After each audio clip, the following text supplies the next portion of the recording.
দেখো আজকে রেসিপিটা, আজকে এগুলো কি জিনিস তোমরা চিনতে পারো? এই দেখো, এই রেসিপিটা করব আমি আজকে। দেখো এই এগুলো কি জিনিস, দেখো এটা রান্না করছি।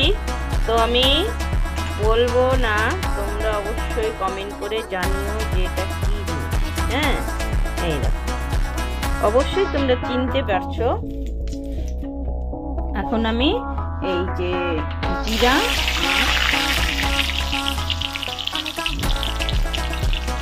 তেজপাতা ফোড়নে দিয়ে দিলাম।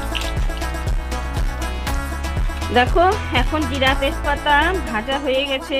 এখন ছোট ছোট আলু আমি দু পিস করে নিয়েছি। সেই আলুগুলো আমি এখন ভেজে নেই।